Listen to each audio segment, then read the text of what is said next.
राधे राधे दोस्तों। कभी कभी मूर्ख मर्द जरा जरा सी बात पर औरतों को पीटा करते हैं। एक गांव में ऐसा ही एक किसान था। उसकी औरत से कोई छोटा सा नुकसान भी हो जाता तो वो बगैर मारे ना छोड़ता। एक दिन बछड़ा गाय का दूध पी गया। इस पर किसान इतना झल्लाया कि औरत को कई लातें जमाई। बेचारी रोती हुई घर से भागी। उसे ये न मालूम था कि मैं कहाँ जा रही हूँ। वो किसी ऐसी जगह भाग जाना चाहती थी जहाँ उसका शौहर उसे फिर न पा सके। चलते चलते वो जंगल में पहुंच गई।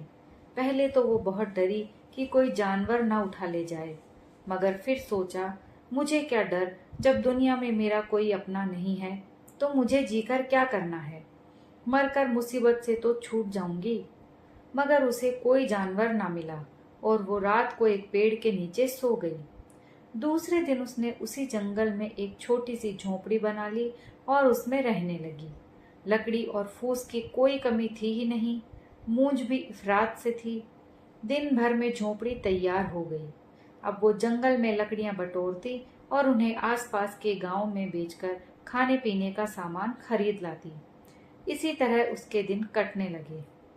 कुछ दिनों बाद उस औरत के जुड़वां लड़के पैदा हुए। बच्चों को पालने पोसने में उसका बहुत सा वक्त निकल जाता और वो मुश्किल से लकड़ियां बटोर पाती। उसे अब रात को भी काम करना पड़ता। मगर इतनी मुसीबत झेलने पर भी वो अपने पति के घर नहीं जाती थी। एक दिन वो दोनों बच्चों को लिए सो रही थी। गर्मी की रात थी। उसने हवा के लिए झोंपड़ी का दरवाजा खुला छोड़ दिया।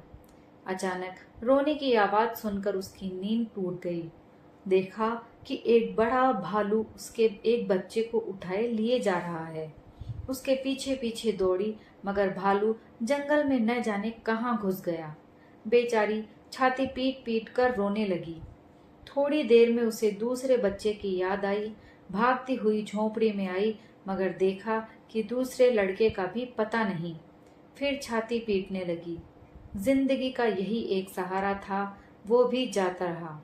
वो दुख की मारी दूसरे ही दिन मर गई। भालू उस बच्चे को ले जाकर अपनी मांद में घुस गया और उसे बच्चों के पास छोड़ दिया। बच्चे को हंसते खेलते देखकर भालू के बच्चों को ना मालूम कैसे उस पर तरस आ गया। पशु भी कभी कभी बालकों पर दया करते हैं। ये लड़का भालू के बच्चों के साथ रहने लगा। उन्हीं के साथ खेलता, उन्हीं के साथ खाता और उन्हीं के साथ रहता। धीरे धीरे वो उन्हीं की तरह चलने फिरने लगा। उसकी सारी आदतें जानवरों की सी हो गई। वो सूरत से आदमी मगर आदतों से भालू था और उन्हीं की बोली बोलता भी था। अब दूसरे लड़के का हाल। जब उसकी माँ उसके भाई की खोज में चली गई थी तो झोपड़ी में एक नई बात हो गई। एक राजा शिकार खेलने के लिए जंगल में आया था और अपने साथियों से अलग होकर भूखा प्यासा इधर उधर भटक रहा था। अचानक ये झोपड़ी देखी तो दरवाजे पर आकर पुकारने लगा कि जो कोई अंदर हो, मुझे थोड़ा सा पानी पिला दो, मैं बहुत प्यासा हूँ। मगर जब बच्चे के रोने के सिवा उसे कोई जवाब न मिला तो वो झोपड़ी में घुस आया। देखा कि एक बच्चा पड़ा रो रहा है और यहाँ कोई नहीं है। वो बाहर निकलकर चिल्लाने लगा कि यहाँ कौन रहता है, जल्दी आओ, तुम्हारा बच्चा अकेला रो रहा है। अब कई बार पुकारने पर भी कोई नहीं आया तो उसने समझा कि इस बच्चे की माँ को कोई जानवर उठा ले गया है। राजा के कोई लड़का न था। उसने बच्चे को गोद में उठा लिया और घर चला आया। 20 वर्ष बीत गए। किसान का अनाथ बच्चा राजा हो गया। वो बड़ा विद्वान और चतुर निकला। बहादुर भी ऐसा था कि इतनी ही उम्र में उसने अपने बहुत से दुश्मनों को हरा दिया। एक दिन नए राजा साहब शिकार खेलने गए, मगर कुछ हाथ न लगा। निराश होकर घर की ओर लौट रहे थे कि इतने में ही उन्होंने देखा कि एक अद्भुत जानवर एक बड़े हिरन को कंधे पर लादे भागा जा रहा है। उसकी शक्ल बिल्कुल आदमी की सी थी। सिर, दाढ़ी, मूछ के बाल इतने बढ़ गए थे कि उसका मुंह करीब करीब बालों से ढक गया था।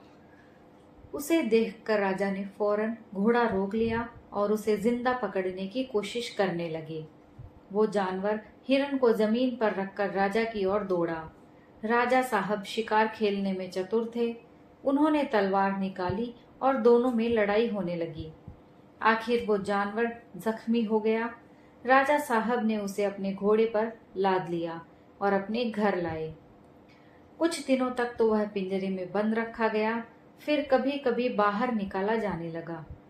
धीरे धीरे उसकी आदतें बदलने लगी। वो आदमियों की तरह चलने लगा और आदमियों की तरह बोलने भी लगा। उसके बाल काट दिए गए और कपड़े पहना दिए गए।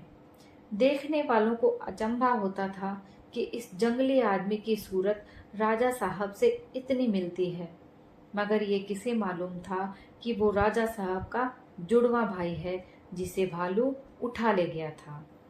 दोस्तों, कहानी यहीं समाप्त होती है। आपको कहानी पसंद आई हो तो प्लीज़ लाइक शेयर कीजिए। चैनल पर नए हो तो प्लीज़ चैनल को सब्सक्राइब कर लीजिए। कहानी सुनने के लिए आप सभी का धन्यवाद।